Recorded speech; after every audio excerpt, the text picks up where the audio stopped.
तो राजस्थान की दोनों बड़ी सियासी पार्टियां इन दिनों गुटबाजी वायरस से जूझती नजर आ रही है। कांग्रेस में जहां पायलट खेमा पार्टी के लिए खून पसीना बहाने वाले कार्यकर्ताओं को राजनीतिक नियुक्ति नहीं मिलने से नाराज नजर आ रहा है, तो वहीं ग्रेटर नगर निगम में आए सियासी संकट ने भाजपा की फूट को एक बार फिर जग जाहिर कर दिया है। ऐसे में राजस्थान की जनता खुद को ठगा सा महसूस कर रही है। अब सवाल उठता है कि आखिर इस फूट की वजह क्या है? क्यों आलाकमान सबको बैठाकर गिले शिकवे दूर नहीं करता और क्यों नहीं आलाकमान के स्तर पर इस फूट को खत्म किया जा रहा है? देखिए जयपुर से हमारे वरिष्ठ सहयोगी उमेश शर्मा की ये विशेष रिपोर्ट।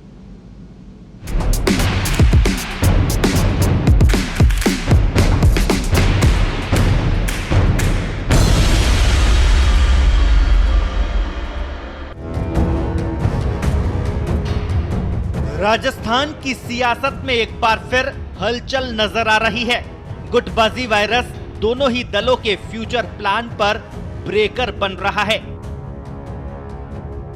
सबसे पहले बात मुख्य विपक्षी दल भाजपा की करें तो यहां हालात बिल्कुल भी ठीक नहीं है। प्रदेशाध्यक्ष सतीश पूनिया और पूर्व मुख्यमंत्री वसुंधरा राजे के बीच चल रही अदावत किसी से छिपी नहीं है। जयपुर के नगर निगम ग्रेटर में सरकार ने महापौर सौम्या गुर्जर और 3 पार्षदों को निलंबित कर दिया है। ताजा फूट इसी मामले में सामने आई है। इस मामले को लेकर रणनीति बनाने के लिए एक बैठक भाजपा मुख्यालय पर बुलाई गई, लेकिन शहर के तीनों भाजपा विधायक बैठक से नदारद रहे। ये तीनों ही वसुंधरा राजे के नजदीकी हैं। खास बात यह है कि तीनों ने ही अंदर खाने में सौम्या गुर्जर को महापौर बनाने का विरोध भी किया था। ऐसे में तीनों की मामले से दूरी उनकी पुरानी नाराजगी को जाहिर कर रही है। ये तीनों ही विधायक वसुंधरा खेमे के हैं। उधर सरकार ने भी पूर्व मुख्यमंत्री वसुंधरा राजे की नजदीकी शील धाबाई को कार्यवाहक महापौर बनाकर पार्टी की अंदरूनी गुटबाजी को और हवा दे दी है। प्रदेशाध्यक्ष सतीश पूनिया भले ही इसे सरकार का बैकफुट पर जाना मान रहे हैं, लेकिन चर्चा ये चल पड़ी है कि अब महापौर पद पर सौम्या की वापसी की राह आसान नहीं है। नहीं, पार्टी को तोड़ने की साजिश नहीं है, कांग्रेस के बैकफुट पर होने की साजिश जरूर दिखाई देती है, क्योंकि इस निलंबन के बाद कांग्रेस पार्टी के खिलाफ जिस तरीके का पूरे प्रदेश भर में जो विरोध दर्ज हुआ था, उससे घबरा के कांग्रेस पार्टी को ये केवल एक स्टॉप गैप अरेंजमेंट है, लीपापोती करने की कोशिश है, क्योंकि एक अस्थायी व्यवस्था है, उस पर कोई भी काबिज हो सकता था। लेकिन बीजेपी के पार्षद को वहां बैठाने का मतलब ये कांग्रेस ने स्वीकार किया कि उसने गलती की है। अब बात सत्तारूढ़ कांग्रेस की करें तो पूर्व डिप्टी सीएम सचिन पायलट ने सियासी घमासान के दौरान बनाई गई सुलह कमेटी की ओर से कोई एक्शन नहीं लेने पर नाराजगी जताई है। पायलट ने कहा कि 10 महीने बीत जाने के बाद भी पार्टी के लिए खून पसीना बहाने वाले कार्यकर्ताओं को उनका हक नहीं मिल रहा है। पायलट के इस ताजा बयान से कांग्रेस की अंदरूनी सियासत गर्मा गई है।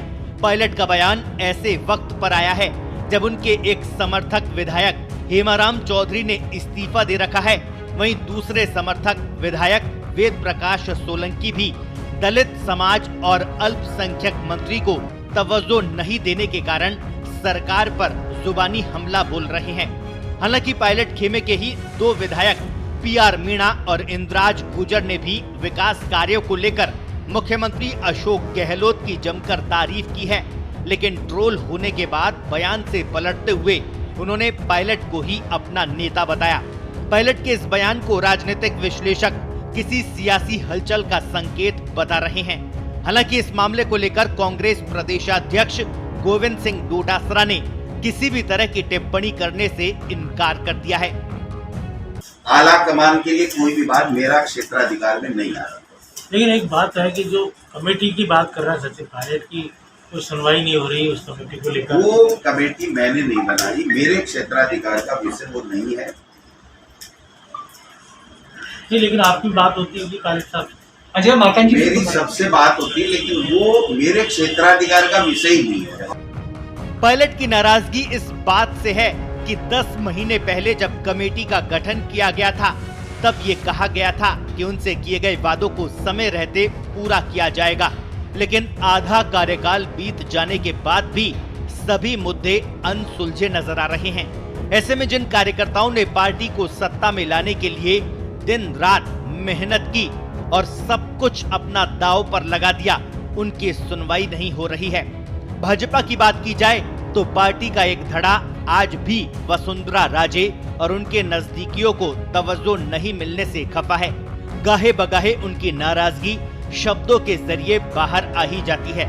पिछले साल कांग्रेस सरकार पर आए सियासी संकट में भी इसी फूट के चलते भाजपा कुछ नहीं कर पाई। सियासी संकट के दौरान खुद राजे ने दिल्ली में आलाकमान के समक्ष अपनी बात रखी थी। बहरहाल कोरोना संक्रमण के जैसा ही गुटबाजी संक्रमण कांग्रेस और भाजपा के लिए परेशानी बना हुआ है। वर्तमान सरकार का 2.5 साल का कार्यकाल गुजर चुका है और 2022 से ही विधानसभा चुनाव की तैयारियां शुरू हो जाएगी। ऐसे में दोनों ही पार्टियों के लिए गुटबाजी वायरस को खत्म करना बड़ी चुनौती होगा। अब देखना ये होगा कि दोनों ही दलों के आलाकमान अपने नेताओं की एकजुटता के लिए क्या प्रयास करते हैं। पत्रिका टीवी के लिए जयपुर से उमेश शर्मा की रिपोर्ट।